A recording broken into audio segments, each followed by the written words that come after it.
Okay, we're standing in front of our burners that we use to dry our hops. This happens to be a Tanos burner, which is run off of diesel fuel. And we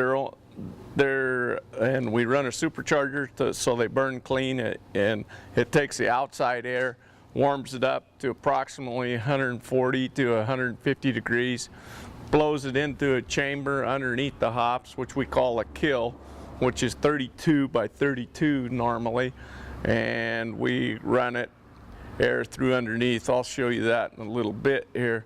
And we run about 15 to 20 pounds of pressure here for diesel. We just watch the flame. The more pressure, the more heat. Less pressure, less heat. And they burn about 10 gallons of bale, we figure, for a 200-pound bale of hops is the usage of diesel. And behind us is a storage tank for the diesel, and this tank happens to be about 10,000 gallons, which is a truckload normally. We bring in about 3 truckloads a year for our operation to go. That's what we go through in diesel. And these burners have been around a while, but the guy that made them is gone now, so they're kind of hard to find parts for, but you can still do it. But if you find one that's a neighbor wants to get rid of it, you keep a hold of it so you got parts. Yeah, this is one unit we put in last year, and it's an older unit, but we painted it up and got a new supercharger for it. Found an old Hawk head is what the brand name is on the head, and diesel pump, and fabricated it up, and electricians come and wired it. And I'll show you the plenum chamber, or where it blows air into, to show you underneath the kill is what it is.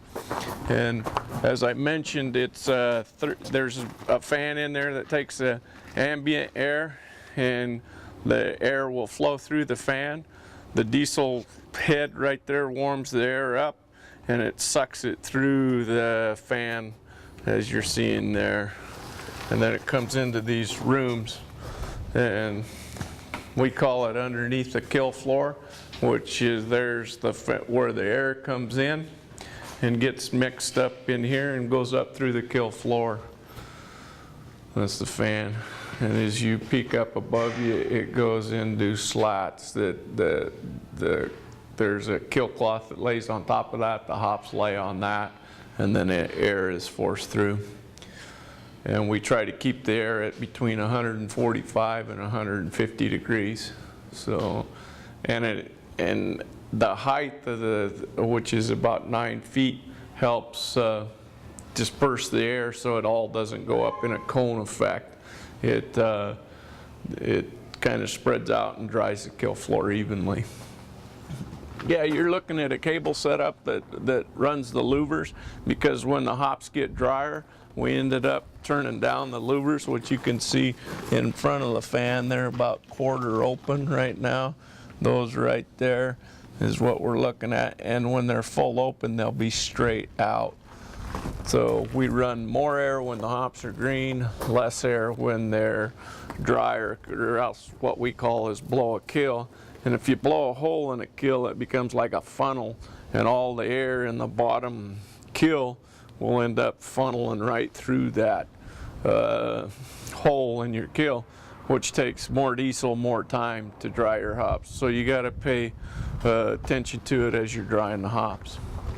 Yeah, this will give you a better look at the fans that we use. This one here is an extra one, and it's a 48-inch fan with the blades on it. So you move a lot of air with one of these things. And the reason it's sitting here, it's a spare one, just so if we do need it, we got it.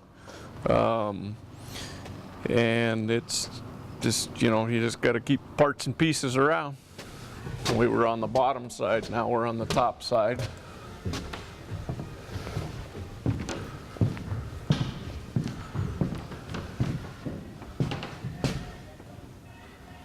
And this is the top side of the kill floor, and these are the slats that you looked on. And this is what we use to, what we call a kill layer, which lays the hops on the kill floor. Hops come in here, fall on the belt runs, hits a limit switch in the back here once they pile up to 32 inches. And then they hit this and the layer will pull ahead. And we can set the depth of our layer with these cranks. However, we found that about 34 inches, between 34 and 36 inches deep, is nice to dry. It makes a good quality hop. And then we use our kiln, being we only use it for 30 days out of the year. As you can see, we store our trucks in it and work on them starting in July, getting them ready to go, which they do get filthy in here, but better than outside. And this is the door to the kiln. We just flop it down for access. And this holds like that. This kiln cloth's laid out, and we just pull them down. When the kiln's ready, you move this down and you let the door down. And it goes over, and then they're set there to cool before they go into the baler, which the baler is right behind you. We take a heister and load them into this hopper right here, and then they go up into a weight box, which we weigh out 100 pounds of hops at a time. Here's another view of the hopper that we first put in. So we put them into the hopper, and they ran off micro switches, and then they come up this vertical belt here and then into the weight box is what we call it. We weigh out 100 pounds at a time. Once 100 pounds is in, they dump into the plunger.